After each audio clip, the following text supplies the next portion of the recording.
game to game because he always switches things up and stuff. So, and that's what makes him so great. But when in doubt, rely on Andy Reid. Hopkins. Yeah, so D Hop, I think he's another one just like Brown that's probably going to drop a little bit here. Um, you know, they say he's not going to need knee surgery. There's the potential that he could return by week 1, uh, but they're not sure yet. I think that uh, he's probably good right where he's at, because both of us, again, we had him at 47. I think he's good right where we have him right now, but I would give him an arrow down if I were to look at potential rankings, given what we find out the more we go into training camp here and when he comes back. He's the type of guy that he's got chemistry with Levy's. He's not one that I worry about if he does come back where you're going to see, any potential drop off because, he's been in the league so long and stuff. So I think it's just a matter of when he gets back on that field. So right now, I think he's good at where he's at, could potentially drop down, could potentially go up, based on what we find out. Definitely a guy that you can draft and keep on your roster. And if he does go on pub or anything for some reason, you can put him on IR in most leagues and, and still have him on your team and replace him. Definitely needs to be on the team. And, I'm a huge fan of D Hop. I think that any given year, he could have 10 touchdowns. Yeah. Minimum. He's just that talented. I just think it's a matter of when he's going to play and stuff. So, I think it's kind of wait and see with him right now.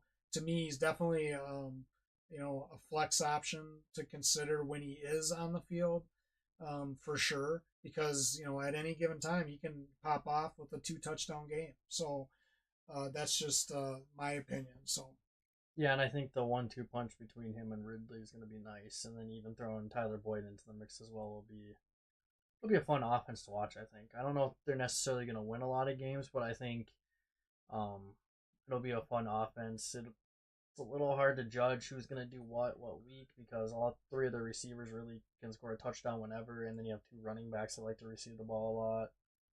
But I don't know. I think it's going to be a fun offense. I'm excited to see how they do this year. yeah, it'll be interesting.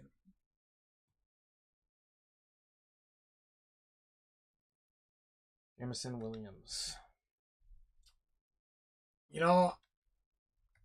Just like Wiggs said a little bit earlier about Deshaun Watson, I've just got this gut feeling that Jameson Williams is going to have a really good year. Last year, because of his suspension, he only played 12 games.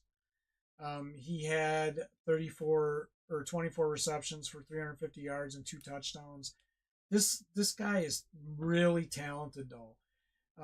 Really talented. I think he's a great compliment to St. Brown. It wouldn't surprise me if he sneaks into the top 40 at some point.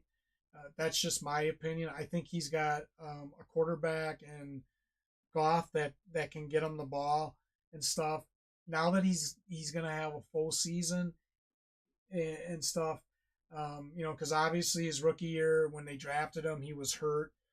That's why he didn't play. That's why he only played in 6 games in his rookie year. And last year he had his suspension and stuff. So this year I think is going to be, I think he could be a breakout player this year. I'm really high on him. I definitely feel like he is definitely in the conversation for a flex every single week. That's just my opinion. Because he's going to have that type of season, and having St. Brown and Laporta in that offense, along with Montgomery and Gibbs, is just going to help him, I feel. So, I definitely think that Jameson Williams is going to have a good year, and I definitely would consider him for a flex every week based on who I had on my team. Yeah, and I'm just hoping that him and Goff get on like a really good page together this year. because I just need to see something from it. They don't have Josh Reynolds now, so like you should be that wide receiver too. I could see Donovan Peoples-Jones possibly like chipping away at the wide receiver 3 spot, or Khalif Raymond. Both of them were pretty good receivers. I know the Browns traded Peoples-Jones over to them like midway through the year, so he didn't play like a whole lot. But Goff has spread the ball around to a few different people when it doesn't come down to St. Brown. So it's a little hard for me to judge, but I don't know. I kind of think he's going to have a good year. I could see it swinging the other way, though, and he just kind of just is mediocre at best, but I would hope that he has a good year this year, because technically this is more so of his, like, sophomore year, you know, so, I don't know. That one's he's just a tough one for me to judge, and I think I have him in roughly the right spot. But yeah, that's all I really got. He's just a tough one for me. Hollywood Brown, which we already kind of touched on. Yeah, we talked about Brown. Listen, I think him and Xavier need to switch. Yeah, for sure. I think Brown definitely needs to drop down. I think him further. and like Tank Dell switch maybe as well. So I don't see Hollywood Brown, at least right now, in the top 50 until we know a little bit more about where he's going to be with his injury and stuff. It sounds to me like the injury that he did get, from everything that I read, is something that he's going to need time to heal, and it is an injury that's considered a high risk injury too. So I think they're going to take their time with him. So I just think he's going to drop down, and to me, he's a player that you could take a flyer on late in the draft if you wanted to and stick him on your IR, but I don't think he's going to start. I think he's going to start the season, possibly on PUB. But yeah, we touched on him quite a bit there, so we'll kind of just skim by him there. Yeah, I'd probably switch him with probably like Tank Dell or Jerry Jeudy, and have him like in the same boat as Rice right there. Jakobi Meyers. Yeah, Jakobi Meyers to me is another guy that I can see potentially jumping into the top 40. I think I might have him ranked a little bit low myself. Man, he looked really good against the Vikings yesterday in the preseason game. Last year he had over 800 yards on 71 receptions. He was targeted over 100 times. He had 8 touchdowns. I definitely think that I probably ranked him too low. I think I should have had him up higher. I definitely think that Jakobi Meyers is always in the discussion for a flex option for sure. Potentially a wide receiver too, depending on how he starts off. I know a lot of people are going to lean towards, Devontae, but he still had 800 yards and 71 receptions, even with Devontae, there, and 8 touchdowns. So and 2 quarterbacks. Yeah, so I think that Jakobi Meyers is another one of those players that's arrows up, and he's going to continue to climb in the rankings. And I definitely think that he definitely needs to be drafted, and definitely is a flex. He could put up numbers like Jalen Waddle for all we know this year. Like, he's a nice compliment to Devontae Adams. Yeah. I don't really have much more to say. You kind of touched on that. I do agree. I probably should have him a little higher as well, but we can reevaluate that before the season. JSN. Yeah, so Jaxon Smith-Njigba, I think that's how you say it. JSN. Last year, in his rookie year, he had 63 receptions, over 600 yards, 4 touchdowns.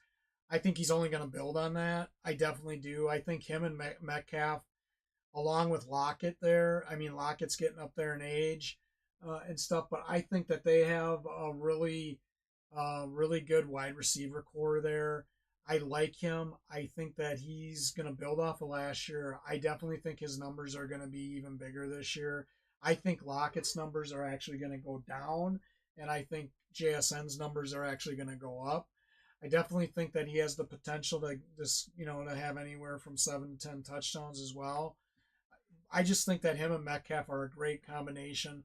I think whether it's Geno Smith or Sam Howell, either one of those guys are going to get them the ball and stuff. So I definitely think JSN, I had him at 38. I think he's going to definitely break the top 40 this year. I feel, I know some other people might not think that he's going to break the top 40 in the receivers. I disagree with that. I think he's going to have a better year than people think, because he's definitely a talented wide receiver, and still young. So I'm looking for him to definitely be a flex option for sure.